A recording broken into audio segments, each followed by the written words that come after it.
안녕하세요. 안녕하세요. 네, 오늘 예배당에 15분의 형제자매님들이 오셨어요. 마치 개척교회를 막 시작한 것 같은 그런 안정감이 있습니다. 처음에 이제 집합금지명령 2.5단계 되어지면서 이제 2단계부터죠.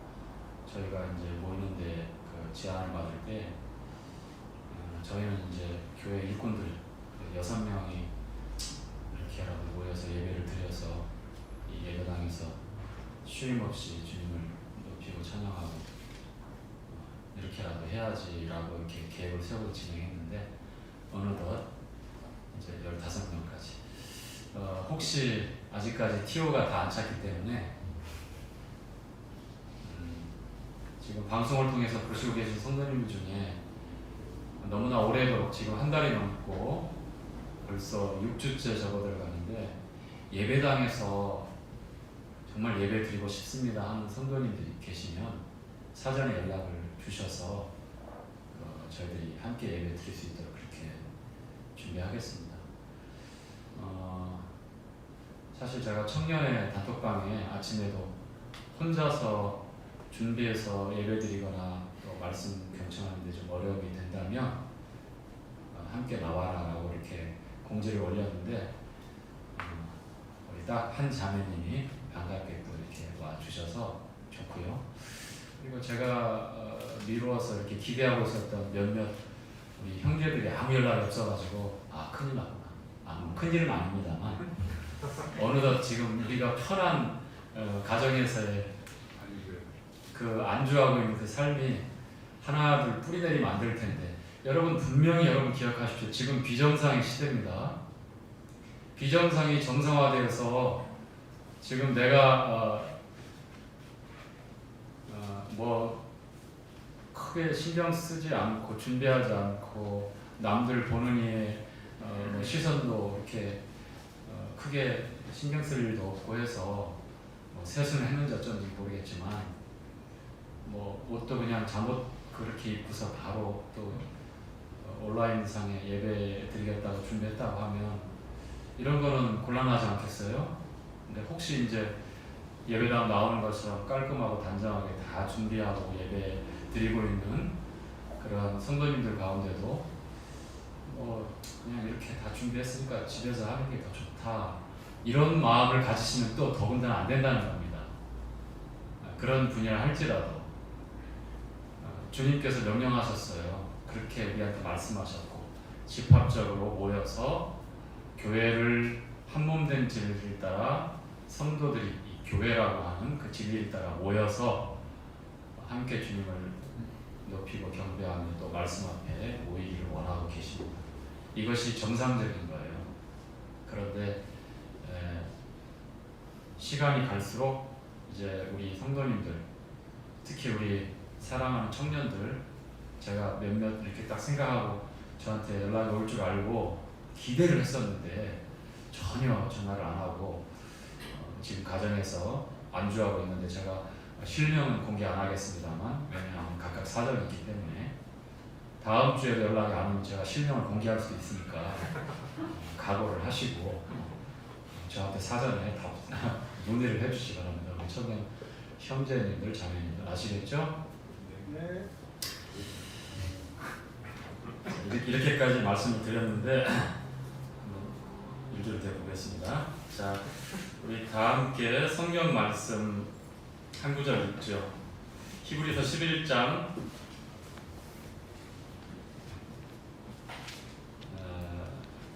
3절 한 구절 말씀.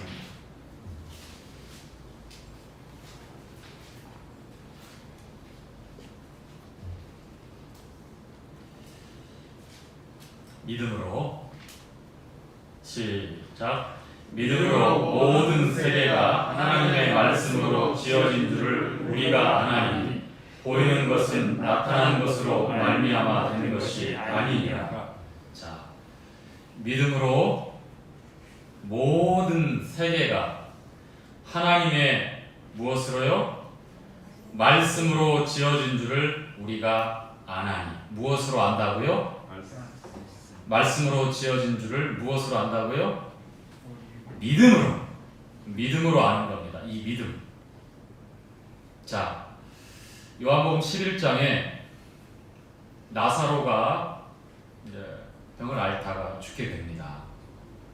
주님이 한 2km, 이게 한 정거장 거리 정도 되겠죠. 2km면 그 정도 거리에서 제자들과 계셨는데 나사로가 병들어 죽게 되었다는 것을 소식을 들어 알고 계셨지만 일부러 나사로가 숨을 쉬고 있는 살아있는 동안에 안 가셨어요. 오히려 당황스럽게도 나사로가 죽고 그리고 며칠이 지났어요. 나흘, 그러니까 하루, 이틀, 사흘, 나흘, 4일이 지난 그날 가십니다. 뭔가 의도를 하신 것처럼 그렇게 보여지죠. 맞습니다. 주님이 죽은 사람을 살린 기록이 성경에 3번 나오는데 야이로의 딸, 12살의 딸, 그 다음에 과부의 외아들, 그 다음에 세 번째 지금 말씀하고 있는 나사로. 근데 순서대로 보면 이 야이로의 딸은, 회당장 야이로의 딸은 이제 죽어서 이 체온이 다 식지 않은, 그래서 이제 식어가고 있는, 그래서 흔들어서 깨우면 깨워질 것 같은 그런 상황이고, 그 다음에 이 과부의 외아들은 이제 관에 염을 해가지고 관에 이제 시신을 담고 이제 매장지로 가고 있는 그 길에 있고, 그 다음에 이 3번째는 나사로는 죽어 나흘이나 되었으면 이제 냄새 난다. 다시 말하면 부패같이 한참 진행되어서 그런 상황을 말씀하는데, 자, 여러분 한번 객관적으로 여러분들이 맞춰보십시오. 자, 이 죽어 있는 이 세 사람 중에 살리기 가장 쉬운 그런 가능성이 있는 그런 사람은 누구일까요? 그렇게 생각하시죠, 다들? 저도 그렇게 생각이 되더라고요. 야이로의 딸은 뭐 심폐소생술이라 해서 응급조치하면 뭔가 깨어날 것 같고 그런 기대감이 있잖아요. 사람들이 생각하는 기준들은 그래요. 그런데 이미 숨이 졌다, 사망했다고 했을 때는 하나님 편에서 그게 1시간이 되었던, 불과 몇 분이 되었던, 1시간이 되었던, 아니 며칠이 되어서 썩어가든, 아니 수십 년이 지나서 이제 흙으로 다 지나갔던, 하나님 편에서 보실 때는 다 똑같은 거잖아요. 그쵸? 근데 우리가 볼 때는 적어도 야이로의 딸 정도는 어떻게 우연찮게 살릴 수도 있지 않겠는가라고 이렇게 생각을 합니다. 그렇지 않습니다. 우리가 갖고 있는 기준과 생각으로는 하나님의 역사와 하나님의 능력에 대해서 이렇게 제한적으로 평가해서 생각할 수 있지만, 본질적으로 보면 야이로의 딸이나 죽은 지 나흘이 돼서 냄새나고 부패가 이루어지고 있는 나사로나 이 세상에서는 불가능한 겁니다. 하나님이 아니고서는 불가능한 상황입니다. 아시겠죠? 네. 그런데 일부러 나사로와 같은 상황이 되면 사람들이 야이로의 딸을 살렸다고 하는 것, 그리고 이제 망자가 되어서 관에 담겨서 나가고 그 죽은 청년을 살렸다고 하는 것, 어떻게 생각하면 그럴 수도 있지라고 하는 기대를 가지고 그렇게 생각할 수도 있겠습니다. 왜냐하면 간혹 가다가 그런 일들이 있거든요. 매장 뒤에서 갑자기 깨어난 그런 해외 토픽이 있고 그런 일도 있고, 그리고 심정지가 일어났고 뇌파도 멈춰버리고 완전 의학적 소견으로 봐서는 사망을 했어요. 야이로의 딸처럼 사망이에요. 완전히 호흡이 없습니다. 누가 봐도 사망입니다. 그런데 다들 포기했다고 하는데 어느 날 갑자기, 어느 날이 아니라 잠시 후에 쿨럭쿨럭쿨럭 이렇게 막 기침을 한다든지 뭐 갑자기 이렇게 일어나기도 하고, 극소수로, 정말 극소수로 몇 천만 분의 한 건으로 뭐 일어날까 말까 그런 해외 토픽감이죠. 그런 일이 꼭 있어요. 우리 사는 세상에도. 그래서 여러 사람들이 생각할 때에 아 그래 그럴 수도 있겠다. 그래서 하나님의 능력과 하나님이 아들만 하실 수 있는 그러한 기적을 그렇게 제안할 수 있고 그렇게 평가할 수 있겠습니다. 그러나 나사로와 같은 상황을 통해서 온전히 사람이 완전히 기대할 수 없고 심지어 마르다조차도 주여 무덤을 옮겨 놓으라고 이렇게 주님이 명령하니까 죽어 나흘이나 되어서 이제 썩는 냄새가 납니다. 뭐 어떻게 할 방법이 없는데 왜 그러시냐고 이렇게 반문하는 식으로 주여 이제 죽은 지 나흘이나 돼서 썩는 냄새가 나는데요. 이렇게 믿음 없는 얘기를 합니다. 그 전에 주는 그리스도시요 세상에 오시는 하나님의 아들 저희 믿습니다. 이렇게 고백을 했습니다. 우리 주님은 그 상황에서 나사로를 마르다를 비롯해서 거기에 모여있는 제자들에게 나는 부활이요 생명이니 나를 믿는 자는 죽어도 살겠고 무릇 살아서 나를 믿는 자는 영원히 죽지 아니하리라 라고 이렇게 I am 하나님이신 주님이 그렇게 선언하시고 알려주셔요. 그래서 그 순간에 내가 믿습니다 라고 고백했는데 막상 자신이 가지고 있는 기대와 기준에 맞지 않는 상황에 딱 맞닥뜨리니까 어떻게 됩니까? 하나님의 아들이고 세상에 오시는 우리의 구세주고 하나님의 아들이라고 그들이 이렇게 고백할 때는 하나님이다라고 하는 표현이에요. 그냥 단순히 유교적인 관념으로 아버지가 있고 아들이 있고 이렇게 높고 낮음의 표현이 아니라 동일한 선상에서 하나님의 아들이다라고 유대인들이 그렇게 믿고 고백한다고 하면 앞에 계시는 사람의 아들로 오신 그 주님이 하나님이시다라고 그렇게 고백하는 거예요. 그러나 이 마르다가 오라비 나사로가 이제 죽어 나흘이 되어서 썩어가는 즉 부패가 심하게 일어나고 있는 상황에서 그 믿음이 어떻게 해요? 흔들리고 있는 거예요. 내가 믿느냐? 부활이다. 생명이다. 죽어도 살 것이고 살아서 나를 믿는 자 영원히 죽지 아니할 것이다. 라고 말씀하시면서 내가 믿느냐? 이렇게 말씀하고 계십니다. 여러분 어떻습니까? 우리 철경제 주님이 내가 믿느냐? 학습 효과가 있으니까 저는 마르다처럼 똑같이 실수는 안 할 겁니다. 아마 그럴 수 있을지 모르지만 그러나 다른 상황에서 어쩌면 우리 철기 형제뿐만 아니라 저도 그리고 여기 앉아있는 성도님들도 동일하게 그렇게 주님의 능력과 또 주님의 이 하나님 되신 우리 주님 안에 있는 그 능력과 권세와 그 영광을 올바로 깨닫지 못할 수가 있다는 거예요. 자, 오늘 저는 크게 4가지 내용을 요약해서 우리가 믿습니다. 우리가 믿는 믿음의 내용을 간략하게 말씀을 드릴 겁니다. 그 내용마다 주님은 우리에게 말씀하십니다. 내가 믿느냐? 우리는 아멘 믿습니다. 이렇게 주님 앞에 응답을 꼭 해야 될 것입니다. 또 우리가 믿는 바 흔들리지 않는 견고한 진리라고 하는 그 믿음의 근거가 진리라고 하는 것들이 이제 교제할 내용이 되겠습니다. 자, 여러분께 한 가지 질문을 던져보죠. 진리가 무엇입니까? 성경이 우리에게 가르쳐주고 있는 진리는 무엇이다? 이렇게 한마디 아니면 단어로 그렇게 답할 수 있지요. 우선 요한복음 14장 6절 말씀에 진리가 무엇입니까? 예수님입니다. 우리 주님이죠. 우리 주님이 내가 곧 길이요 진리요 생명이니 이렇게 말씀하십니다. I am. 출애굽기 3장 14절에 I am that I am. 나는 나다. 스스로 있는 자다 라는 표현이잖아요. 모세가 물어봤을 때에 주님께서 그렇게 답변해 주셨어요. I am that I am.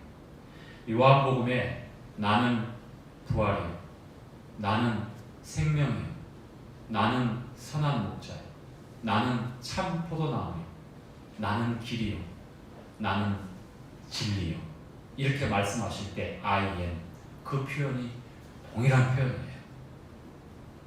요한복음 8장에 가면 더 정확하게 우리가 알 수 있는 부분이 나오죠. 유대인들과 논쟁이 붙었습니다. 예수님께서 아브라함은 나의 때에 볼 것을 기대하고 즐거워했다고 그렇게 말씀하셨어요. 그러자 유대인들이 콧방귀를 뀌면서 아직 50도 되어 보이지 않는데 어떻게 아브라함을 본다고 얘기를 하느냐, 그렇게 묻죠. 그러자 주님께서 어떻게 말씀하셨습니까? 아브라함이 나기 전부터 내가 있느니라. I am 이라고 합니다. 아브라함, 거기서 멈추죠. 자, 거기서 나오는 I am, 바로 출애굽기에 모세 앞에 나타나고 떨기나무에서 불꽃 타지 않는 활발, 떨기나무가 타지 않아요. 그냥 일반적인 물리적인 불이라면 타서 소각되어서 없어지고 재로 날아가 버릴 텐데 계속해서 불이 빛나고 있어요. 주님께서 그렇게 나타나셨어요. 모세가 말씀하고 있는 분이 바로 예수님이셨어요. 그때는 I am that I am, 야훼, 정확한 이름도 아닙니다만 스스로 있는 분, 스스로 있는 나는 나다라고 이렇게 계시하셨지만 신약에서는 정확하게 우리 주님이 예수라고 하는 이름으로 오셨어요. 예수, 구원자, 여호수아, 호세아, 같은 말입니다. 구원자. 이스라엘 백성들이 시내 산에서 벌벌벌 떨고 하나님의 임재 앞에서 너무 두려우니까 그 광경이, 하나님이 임재하신 그 광경이 구름이, 검은 구름이 빽하게 들어오고 천둥 번개가 치면서 하나님 말씀하시니까 모세에게 부탁합니다. 간절히 부탁합니다. 우리가 여기 있다가 죽겠다. 그래서 하나님이 당신에게 말씀하신 우리가 듣겠습니다. 제발 하나님 우리에게 직접 말하는 것을 안 하셨으면 좋겠다. 이렇게 두려워합니다. 그 지금 말씀하고 계시는 그분이 바로 예수님이었단 말이에요. 구약에. 그런데 사람의 아들로 우리의 눈높이에 맞춰서 하나님의 그 영광을 우리에게 밝히 나타내고, 이제 주님께서 누구든지 내게 올 수 있도록 그렇게 우리에게 찾아오셨을 때 그렇게 겸손한 모습으로 오셨기 때문에 주는 그리스도시요 세상에 오시는 하나님의 아들이입니다 라고 고백은 하지만 마리아처럼 실제로 주님 안에 있는 그 신성과 그 영광과 권능에 대해서는 잘 모를 수가 있는 거예요. 자, 첫 번째, 진리는요, 예수님께서 말씀하신 대로 내가 곧 진리라고 말씀하십니다. 그리고 두 번째 진리는 또 무엇입니까? 요한복음 17장에 나와 있죠. 주님께서 대제사장, 우리를 대신해서 기도하시는 그 대제사장의 기도가 요한복음 17장 내용인데, 거기에 아버지여, 제자들을 가리키면서 저희를 진리로 거룩하게 하옵소서. 아버지의 말씀은 진리입니다. 하나님의 말씀이 진리입니다. 자, 그럼 연이어 한 번 더 질문을 던지겠습니다. 진리의 특징 몇 가지가 있죠. 그 중에 가장 대표적인 게 뭘까요? 진리는 이렇다라고 정의를 내린다면 변하지 않는. 그렇습니다. 불변해야 합니다. 변한다면 더해지거나 첨가되거나 누락되거나 또 조금 고쳐지거나 시대에 따라서 내 입장이나 상황에 따라서 또 여건에 따라서 조금씩 변해간다면 그것은 진리가 아닙니다. 바로 하나님의 말씀이 우리에게 그렇게 적용되어지고 우리를 보호하고 우리를 인도하고 우리를 온전히 지켜주십니다.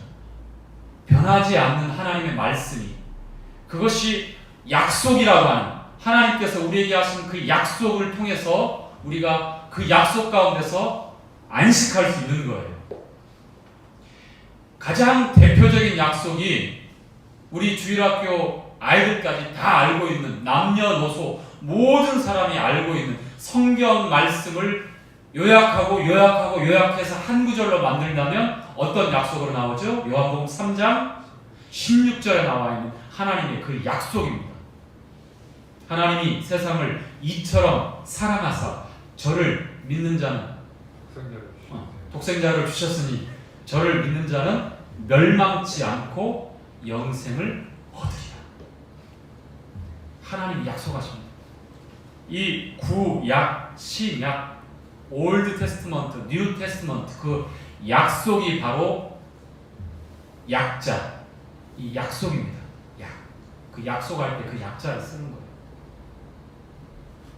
커버넌트도 있고 뭐 프라미스도 있지만 이 테스트먼트라고 하는 그 상속 언약, 즉 생명을 근거로 해서 맺어주는 그 약속이라고 하는 겁니다. 진리는 그런 겁니다.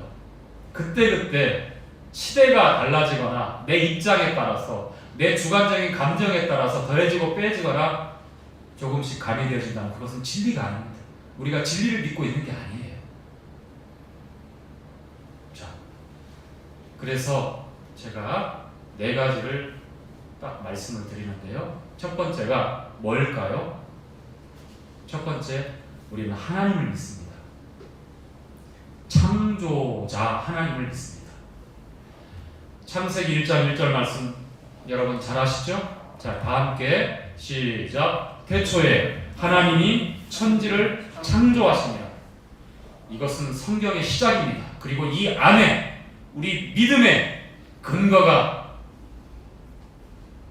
담겨져 있고 우리로 하여금 너무나 분명하게 하나님을 믿고 있음을 나타내고 증거하는 그런 진리가 우리에게 선포되어지고 있는 것입니다. 태초에 하나님이 천지를 창조하십니다. 믿음의 시작입니다. 이것 없이는 어떤 논리적이고 해박한 그런 설명이라 할지라도 믿음에 이를 수 없습니다. 그 믿음은 아닙니다. 상식이 될 수 있고 지식이 될 수 있고 철학적인 깊은 사고가 될 수 있을지는 모르지만 믿음은 올 수 없습니다. 믿음이 결코 아닙니다. 하나님을 믿습니다. 세상을 만드신 창조자 하나님을 믿습니다. 우리가 읽었던 요한복음 히브리서 11장 3절 말씀에 보니까 믿음으로 모든 세계가 하나님의 말씀으로 지어진 줄 우리가 안다라고 말씀하는 거예요. 자, 그런데 현대인의 딜레마가 있어요. 특히 고등교육을 가는 모든 사람들에게 학교 교육은 이 믿음의 시작과 진리의 내용인 이 창세기 1장 1절 말씀을 정면으로 거슬리고 부인합니다. 그렇죠?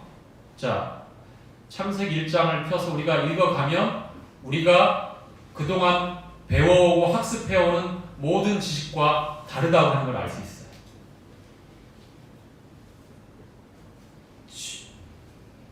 이 과학을 연구하는 뛰어난 두뇌들, 천재들이 그런 두뇌 집단이 얘기하고 있는 내용들이 뭡니까? 우리가 보는 이 세상은 한 200억 년 정도 됐다. 빅뱅이라고 하는 거대한 우주 대폭발을 통해서 지금도 계속 팽창하고 있고, 뛰어난 물리학자들, 뭐 호킹 같은 그런 사람들이 무슨 이론을 만들면 여기저기서 이제 맞다 해서 뭐 근현대에 나와 있는 여러 이론들, 거기다가 또 이제 다윈 같은 그런 생물을 연구하면서 진화론이 거기다 또 더해지면 어떻게 되죠? 시너지 효과를 만들어서 계속해서 이 세상 사람들이 그것이 기정사실인 것처럼, 그래서 그것이 일반적으로 우리가 맞다, 이것이 진짜 맞는 사실이다, 그래서 이것이 세상 안에 있는 모든 사람들을 그 사실대로 이끌어가는, 그렇게 교육하고 또 그렇게 말해야 되고 당연히 그렇게 나도 알고 그렇게 믿어야 되는 그런 상황이 되어져 있잖아요. 그렇죠? 그런데 자, 여러분, 우리가 밟고 사는 이 지구가 먼저입니까? 태양이 먼저입니까? 네? 태양은 그럼 그만두고라도 이 우주, 광활한 우주에는 알 수 없는 어마어마한 그런 별들이 있는데 그 별들이 먼저입니까? 아니면 여기 앞에 있는 가로수 있죠? 나무가 먼저입니까? 뭐가 먼저 생겼을까요? 혼란이 오십니까? 학생들은 당연히 해와 달, 별, 그리고 끝없이 알 수 없는 수십억 년의 장구한 세월이 지나고 어느 날 이 지구의 생명체가 듣고 나무도 생기고 뭐 단세포 생물도 생기고, 그래서 그것이 또 수억 년의 세월 동안 장구한 세월 동안 진화를 거듭해서 각각 생물 종으로 다 나눠지고 그 다음에 사람까지 왔다, 뭐 이렇게 알고 있는 것이 일반적인 상식이고 맞잖아요. 그래서 성경은 그렇게 증거하지 않습니다. 그래서 진리라고 하는 우리 믿음의 근거는 과학자들의 궤변이 아닙니다. 명석하고 천재적인 두뇌를 가진 두뇌 집단들이 말하고 있는 그들의 논리와 그런 과학적인 상식이 우리 믿음의 근거가 아닙니다. 그건 가설일 뿐이며, 역시 역으로 그들이 우리를 성경에 대해서 그렇게 공격할 수 있지만 믿음으로 이 세상이 하나님의 말씀으로 지어진 줄 우리가 안다라고 말씀합니다. 이 세상은 하나님께서 지으셨다고 하는 창세기 1장 1절에 나와 있는 이 진리가 우리의 믿음의 근거며 우리 믿음의 내용입니다. 첫째 날 하나님께서 빛을 만드셨고, 둘째 날 궁창을 만드셨고, 궁창 위의 물과 궁창 아래의 물을 나누셨고, 셋째 날 이 땅에 물은 한 곳으로 다 모이고, 그리고 육지가 드러나게 하셨어요. 그리고 드러난 그 땅의 육지에 식물을 창조하셨어요. 그거는 논리적으로 너무 잘못 나오셨어요, 형제.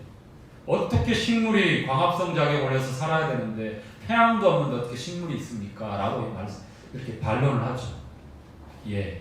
24시간 내에 만 하루 지나면 바로 태양을 하나님께서 지으십니다. 저녁이 되고 아침이 되니 이는 첫째 날이며, 둘째 날이며, 셋째 날이며, 그리고 넷째 날 되었을 때에 하늘의 광명, 낮을 주관하는 해, 밤을 주관하는 별, 별 창조하셨습니다. 순서가 그렇습니다. 그리고 다섯째 날 물고기와 수중생물들과 고래도 포함되겠죠. 포유지만 고래는 먼저, 여섯째 날 땅의 짐승들 전에 고래는 같은 포유지만 젖을 먹이는 새끼를 낳고 물에서 사는 생물들만 창조하시고, 그 다음에 하늘을 나는 그런 날짐승들을 창조하셨습니다. 곤충들을 창조하셨습니다. 그 다음 여섯째 날 땅에서 기어다니는 네 발 달린 모든 짐승들부터 해서 기어다니는, 그리고 맨 마지막에 하나님의 형상대로 가장 존귀하고 가장 아름다운 존재인 사람을 지으시고 하나님 보시기에 심히 좋았더라. 이게 성경에서 말씀하고 있는 6일간에 걸쳐서 하나님께서 만드신, 하나님께서 창조하신 창조 사역입니다. 대략적으로 이 지구는 굉장히 젊다. 만년이 채 안 되었을 것이다. 아담부터 우리 시대에, 인류가 번성하는 이 시대에 약 400억이라는 인류가 생존해 있고, 지금 70한 5억 된다고 하면 약 330억 일 아담부터 지금까지 와서 이제 죽어서 흙으로 돌아갔어. 흙에서 난 존재들이. 그 역사를 계산해 보니까 거슬러 올라가 보니까 약 6,000년이라고 말씀합니다. 그런데 이 사실도 인정할 수 없으니까 많은 반론들이 있잖아요. 그래서 창세기 1장 1절과 2절 사이에 우리가 알 수가 없는 끝없는 시간이 있었을 것이다. 이게 이제 소위 말해서 간극이론, 재창조라고 하는 그런 신학적인 이론이 있습니다. 물론 예수님을 믿는 성도들 가운데도 분배를 달리하는 경우가 있어요. 그런데 그 순서와 시간을 보면 순서는 교과서에서 배웠던 그 내용과 맞지 않다는 것 여러분 분명히 아셔야 됩니다. 해달 별들 있기 전에 땅이 먼저 있었어요. 아시겠죠? 네, 땅이 첫째 날에 이미 땅이 공허하며 혼돈하며 흑암은 깊음이 있고 땅이 형체가 없이 그렇게 먼저 말씀을 하고 있습니다. 그리고 1절이든 2절이든 첫째 날이든 둘째 날이든 여섯째 날까지 저녁이 되고 아침이 되니라고 하는 정확한 어떤 시간에 우리가 알 수 있는 하루, 만 하루 동일하게 썼어요. 동일하게 거기서 나오는 말씀. 그래서 저는 개인적으로 분배를 하고 또 우리 모임의 대부분의 성도님들 분배를 할 때 태양이 만들어지기 4일째 태양이 만들어지죠. 왜냐하면 태양을 통해서 우리가 날짜 시한을 정하고 있잖아요. 그렇죠? 24시간이든 하루 24시간, 1년 365일 뭐 달을 통해서 예전에는 음력을 썼지만 이 태양이나 달이 창조되기 전에 역시도 시간은 우리가 쓰는 지금과 똑같은 개념으로 똑같은 기준으로 그렇게 주님께서 말씀에 그렇게 기록해 놓으셨어요. 저녁이 되고 아침이 되니 저녁이 되고 아침이 되니 첫째 날부터 여섯째 날까지 태양이 달이 창조된 전과 후 동일하게 그렇게 말씀하셨다는 거예요. 이 말씀을 통해서 시간이나 그 순서 성경에 나와 있는 대로 우리가 분별을 하는 것이 맞다라고 보는 거예요. 창조자 하나님에 관한 믿음, 이 믿음은 우리 믿음을 시작할 때 가장 기본적이고 중요한 내용이 되겠습니다. 아시겠죠?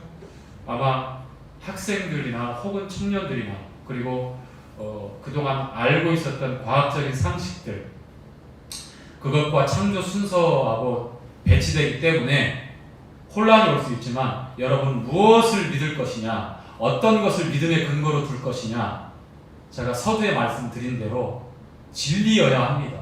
하나님 말씀이어야 합니다. 예수님이어야 합니다. 그런데 내가 믿는다고 하면서 성경과 내가 알고 배우고 그리고 그렇게 믿고 있는 학교에서의 과학적인 상식과 부딪힐 때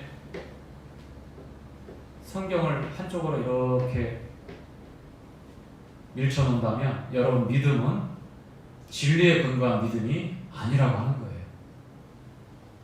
성경에서 말씀하고 있는 하나님을 믿는다 했을 때 창조하신 그 하나님께서 어떻게 창조하셨는지 해달별이 있기 전에 이미 나무가 먼저 식물이 먼저 주님의 말씀으로 창조되었다고 하는 사실 해와 달과 별들이 있기 전에 이미 우리가 밟고 있는 이 땅이 먼저 있었다고 하는 사실 우리가 알고 있는 기본 상식과 다르다 할지라도 말씀이 진리는 우리에게 이렇게 말씀하고 있다는 사실을 여러분 꼭 기억하시기 바랍니다.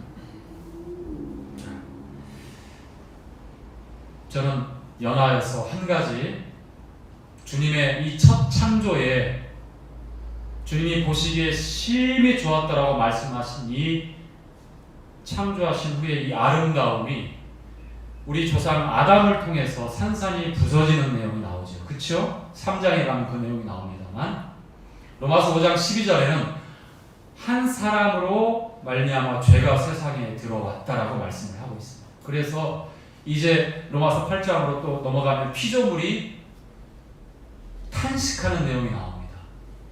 사람뿐만 아니라 피조되어진 이 세상의 모든 피조된 피조물들이 죄가 지배하고 죄를 인해서 피조물이 겪게 되는 그 썩어짐의 종로로 이제 죽어야 되고 부패하고 그리고 그 앞에 굴복해야 되는 이 피조물의 탄식들이 여기저기 흘러나와요. 그래서 하나님의 아들들의 나타남을 그렇게 기다린다고 말씀하고 있잖아요.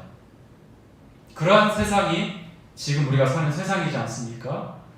첫 번째 주님께서 창조하신 이 창조가 이제 예수 그리스도를 통해서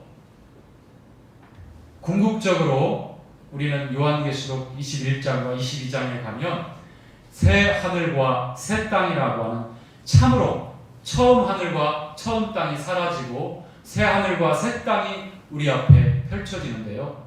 하나님께서 그렇게 이제 보여주십니다만, 그러나 지금 우리가 사는 이 세상에도 주님의 새로운 창조가 있다고 하는 사실입니다. 그것이 무엇일까요?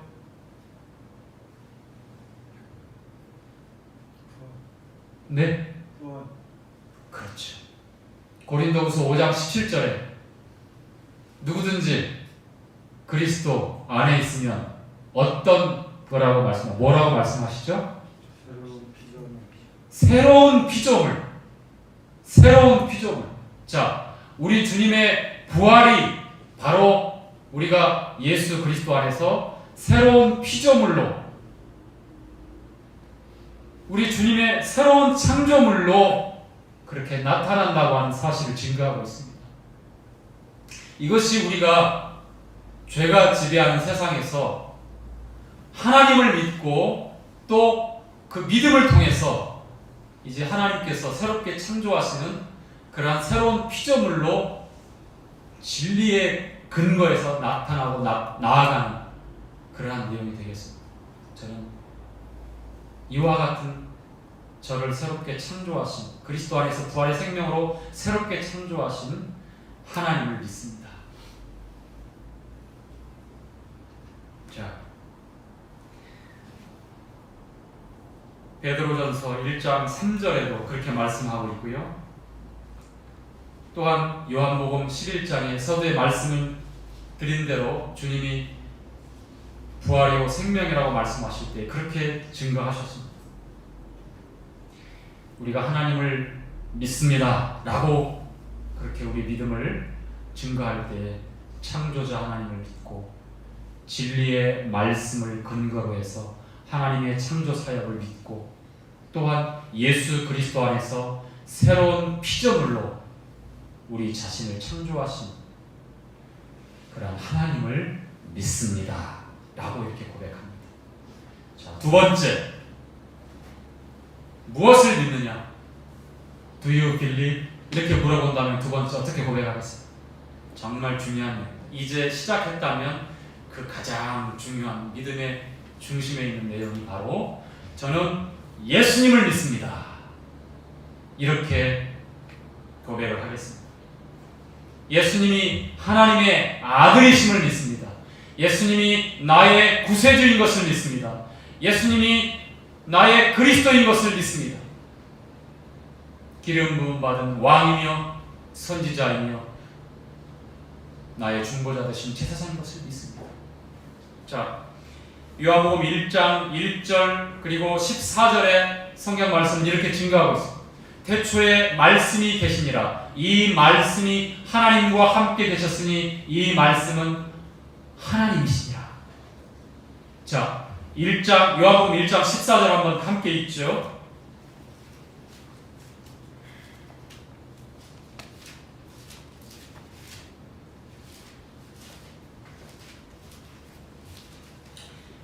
자, 1장 14절 말씀이 육신이 되어 시작 말씀이 육신이 되어 우리 가운데 거하시매 우리가 그 영광을 보니 아버지의 독생자의 영광이요 은혜와 진리가 충만하더라. 아멘. 말씀이 무엇이 되었다고요? 육신이 되어 인카네이션, 성육신을 가리키는데요. 예수님을 믿습니다 할 때 이 요한복음 1장 14절에 나와 있는 성육신, 인카네이션, 말씀이 육신이 된 예수님을 믿습니다. 이 말씀은 하나님이시다라고 성경이 증거하고 있습니다. 요한일서 1장 1절부터 시작되는 말씀에 보면 태초부터 계신 생명의 말씀에 관하여는 우리가 본 바요, 주목하고 손으로 만진 바요, 우리가 들은 바요, 주목하고 손으로 만진 바 되었다라고 말씀하고 있죠. 육신이 되어진 생명의 말씀, 하나님을 우리가 보고 하나님을 우리가 터치하고 주목하고. 자 1장 요한에서 찾아보죠. 정확히 좀 보면서 해야죠. 그래, 말씀이 우리 가운데 이렇게 증거하고 있습니다. 말씀을 좀 정확하게 읽지요. 1절부터 2절까지 있죠. 자, 태초부터 시작. 태초부터 있는 생명의 말씀에 관하여는 우리가 들은 바요, 눈으로 본 바요, 주목하고 우리 손으로 만진 바라. 이 생명이 나타나신 바 된지라. 이 영원한 생명을 우리가 보았고 증거하여 너희에게 전하노니 이는 아버지와 함께 계시다가 우리에게 나타나신 바 된 자니라. 사도 요한은 우리 주님 예수 그리스도를 이렇게 분명하게 증거하고 있습니다. 태초에 계신 말씀, 생명의 말씀에 대해서 우리가 보았고 들었고 주목하고 손으로 만졌다고, 공생의 기간에 제자들이 주님과 어떻게 동거동락을 했는지, 그리고 그 생명의 말씀을 따라서 그들이 어떻게 인도함을 받았는지 생생하게 인격적으로 말씀이신 우리 주님, 하나님이신 말씀과 함께했던 그 내용을, 그 상황을 아주 이 요한일서 1장 1절 2절을 통해서 우리에게 증거하고 있습니다. 전인격적으로 그들이 경험했던, 보았고 들었고 만졌다. 예수님을 믿습니다. 말씀이신 하나님이신 예수님을 믿습니다. 생명이신 예수님을 믿습니다. 말씀이 주신데 우리 가운데 거하시는 임마누엘의 하나님을 믿습니다. 이사야서 7장에 기록하고 있죠. 처녀가 잉태하여 아들을 낳으니 곧 그 이름을 임마누엘. 마태복음 1장에서는 번역하니 하나님이 우리와 함께 계신다라는 말씀입니다. 또한 9장에는 우리에게 한 아기를 주셨다고 말씀했습니다. 자, 그 이름은 기묘자다, 모사다, 전능하신 하나님이다, 영존하시는 아버지다, 평강의 왕이라 일컬어진다, 이렇게 말씀하고 있습니다. 말구유에 열일이 여린 사람의 아들로 오신 그 주님 봤을 때에 이 영광스러운 이 진리의 말씀이, 이 말씀이 얼마나 놀랍도록, 얼마나 아름답고 경이로운지, 참으로 그렇게 겸손하게 사람의 아들의 모습으로 그렇게 낮추고 비우시고 오셨던 우리 주님을 생각할 때마다 감격하지 않을 수가 없고, 그분의 이름 앞에 무릎을 꿇지 않을 수가 없어요. 어떻게 이런 일이 있을 수 있을까? 말씀이 육신이 되어 우리 가운데 거하신다라고 하는 이 진리의 말씀을 우리가 읽을 때마다,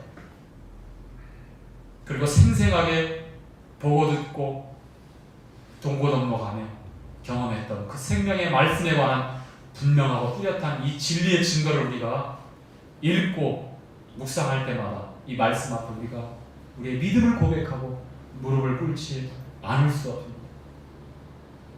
예수님을 믿습니다. 생명의 말씀이신 나의 주님을 믿습니다.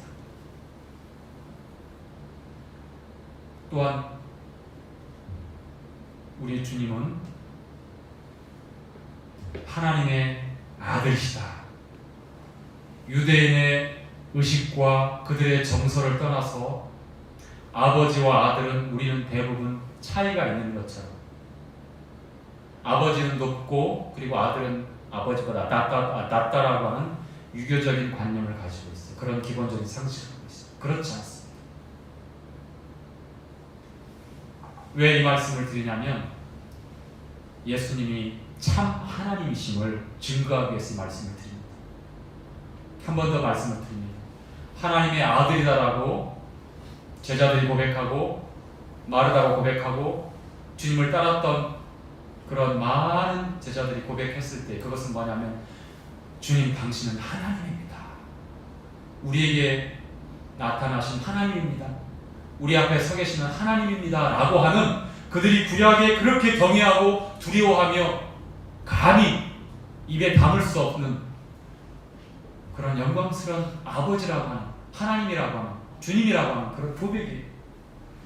자, 우리는 삼위일체에 대한 올바른 정립이 필요합니다. 요한일서 5장 6, 7, 8절 중에 우리 개역성경에는 6절을 나눠가지고 6, 7절로 만들었어요. 7절이 원래 킹제임스 성경에는 이렇게 기록하고 있습니다. 7절에 있는 내용. 하늘에서 증거하는 분이 세 분이 계시니 곧 아버지와 말씀과 성령이시냐. 또한 이 세 분이 하나이니라 라고 하는 너무 정확한 요한복음 1장 1절, 요한일서 1장 1절 2절에 나와 있는 내용과 포함해서 말씀이 입신이 되어 오신 우리 주님 예수님이 참 하나님이라고 하는 너무나 분명한 그런 기록이 삭제되어 있습니다. 그런데 영어 성경 킹제임스 요한일서 5장 7절에 보면 하늘에서 증거하는 분 세 분이 계시느니 아버지와 정확하게 말씀과 성령이시니라. 또한 이 세 분이 하나이니라 라고 말씀합니다. 자, 여러분 예수님은요 아버지 안에 계시고 또한 아버지 안에 우리 주님이 계십니다. 또한 성령도 함께 계십니다. 각각 삼 위로 계시지만 한 분이에요. 그러니까 우리의 논리적인 이성으로 이것을 증명하고 설명할 수 없지만 과학적으로 아무리 연구해도 설명할 수 없지만 성경은 그렇게 증거하고 있습니다.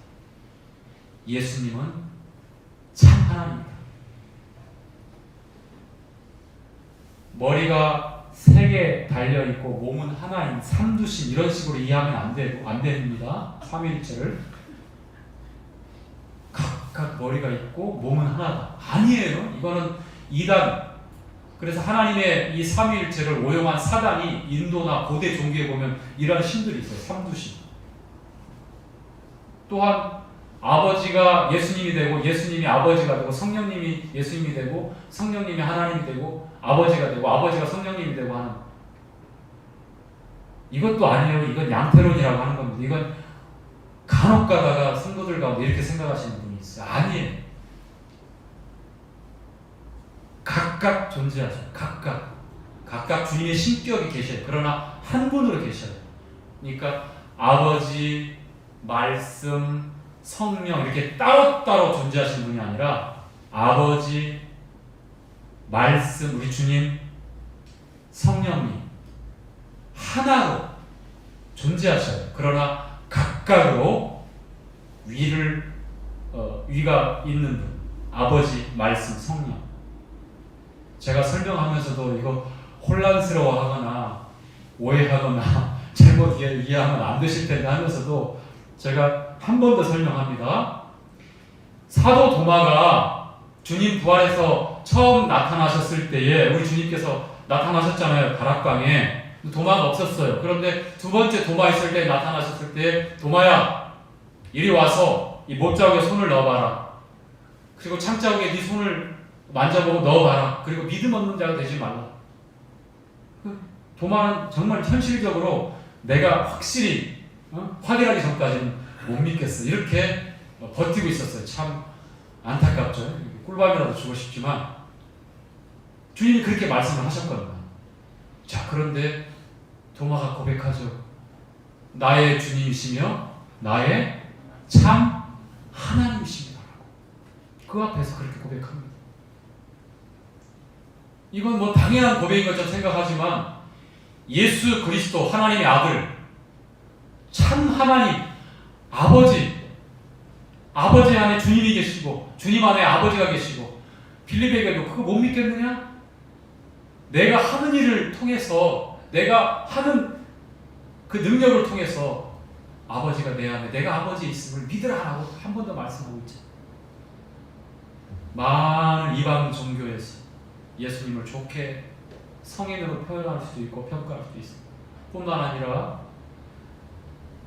성경을 믿는 많은 사람들 가운데서 예수님에 대해서 믿습니다라고 하는데 아버지보다 조금 이렇게 계급이 낮거나 이런 식으로 이해를 한다든지 또 삼위일체 이 성경적인 교리에 대해서 올바로 이해하지 못해서 삼신론, 신이 아버지 계시고 말씀 따로 계시고 성령님 따로 계시는 각각 삼신론, 응? 그렇게 이해한다든지 혹은 삼두신 그렇게 이해한다든지 또 그 양태로 예수님이 아버지고 아버지가 예수님이고 성령님이 예수님이고 예수님이 성령님이고 아버지가 성령님이고 이런 식으로 이해해서는 곤란합니다. 아닙니다.